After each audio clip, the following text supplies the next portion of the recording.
Hey guys, what is going on? Skate here once again, and today I'm going to share a little info about game transitioning, like from Mw3 to Black Ops 2, or from maybe some other games that I don't really play. I guess it could work for other games. I'm not sure what, but I don't know. Uh, Call of Duty is made by Treyarch and Infinity Ward.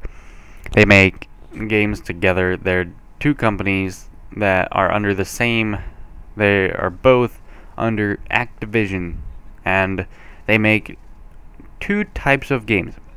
There is Black Ops and there is Modern Warfare.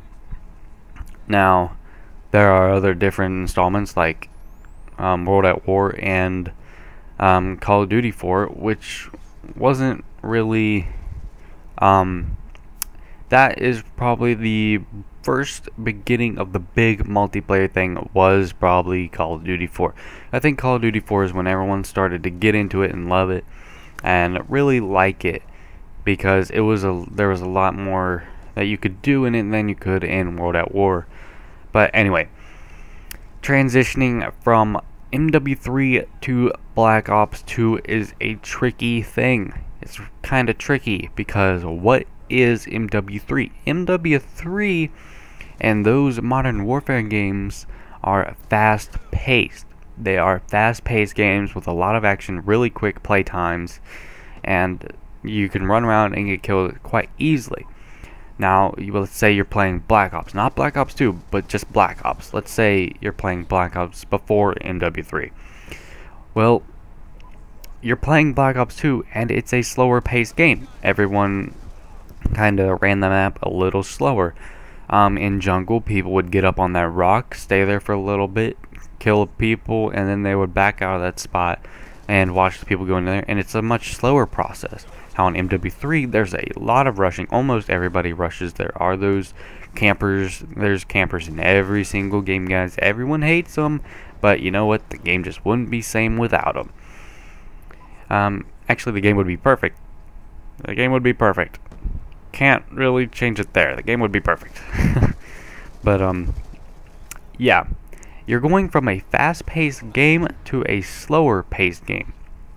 And another thing with Black Ops 2 is score streaks.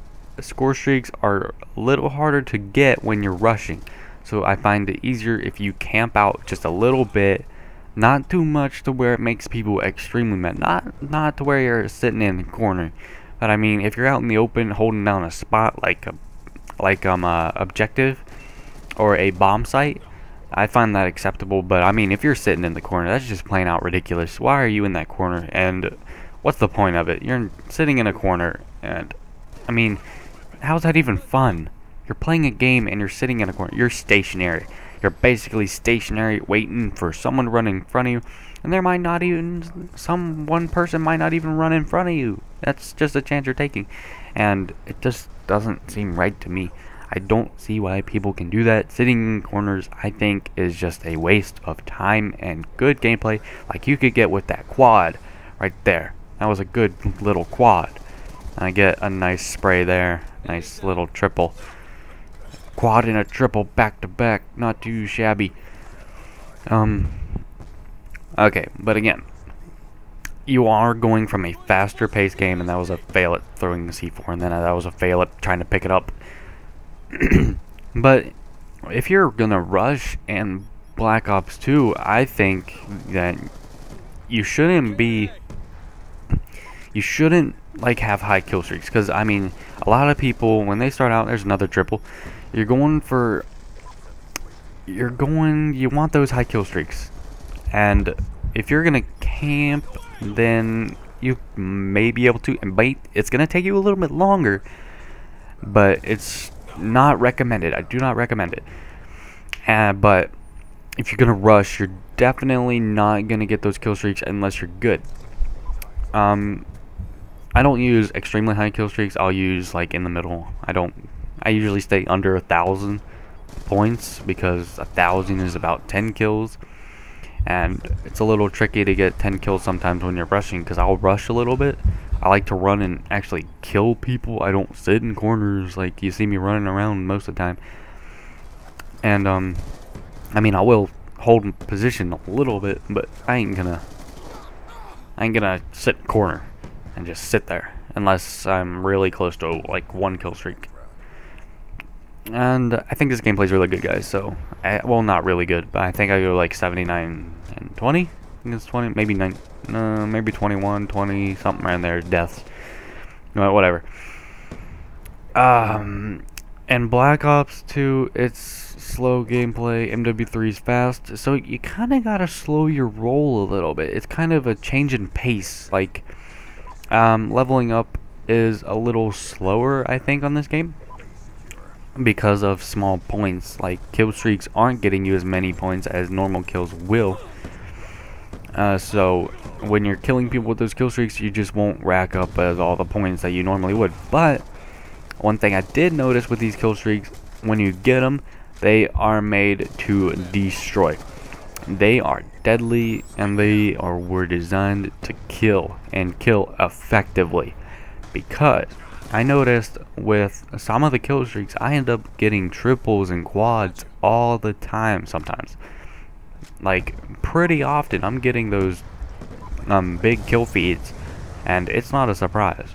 But Mw3, you would get a kill streak. Let's say you got like, I don't know, airstrike, and you got, if you were good with airstrikes, I sucked at airstrikes. I could not use airstrikes. I don't know if I was using them wrong, if I was doing it something wrong. I can't use kill streaks.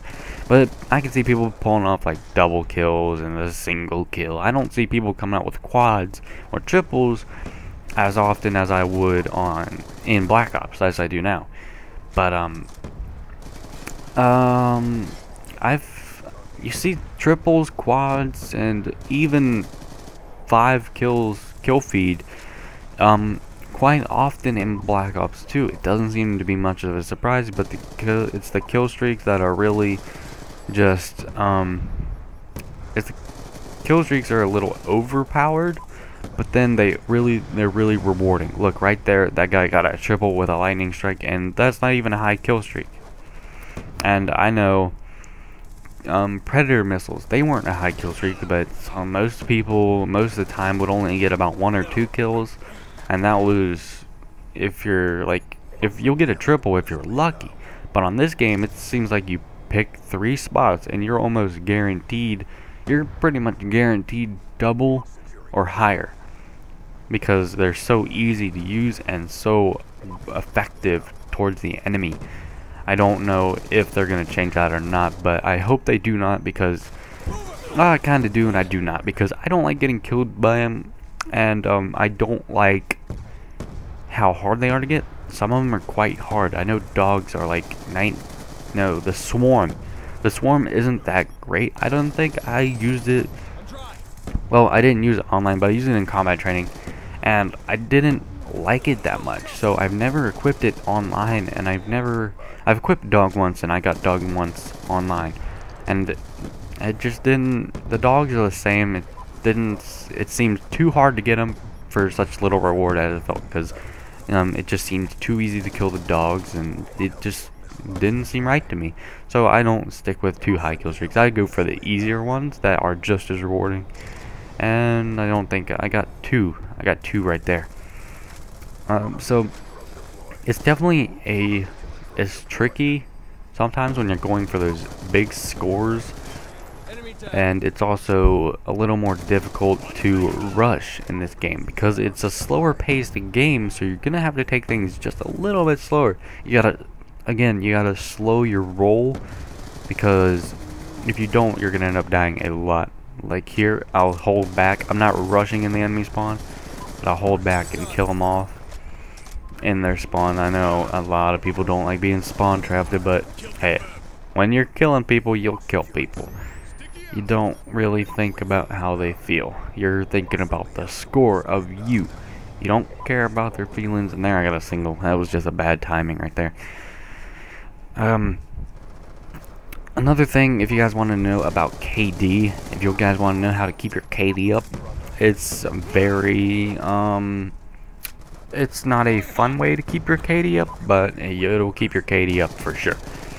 And probably you guys probably won't like this answer, but it's gonna be to camp. You're gonna have to camp because if you're a rusher, your KD's not gonna be that high unless you're good. If you're good, you could probably keep it up. But if you're the average person who gets maybe 20 kills a game and you're rushing, you're not gonna keep your KD up. You're gonna, unless you have good connection. If you're great connection in this game, it can be rewarding, and it can also be annoying because of lag comp. Lag comp's bad, but I wouldn't worry too much about that. So that's how to keep your KD up: camp and kill. Don't get killed. That's how to keep your KD up. If you like this video, don't forget to favorite, subscribe, give it a like, and share it to Facebook, Twitter, Google Plus. I don't care what you do with it. Just make sure you share it. So thanks for watching, guys, and I will talk to you guys later.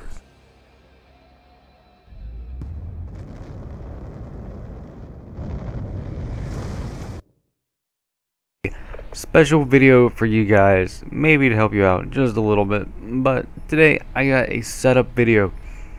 I don't have a camera to actually show you what I got, but I got a setup video for you. I'm gonna tell you what I'm using to record, what I used to play with, what my settings are. I'm gonna tell you a little bit about that stuff. I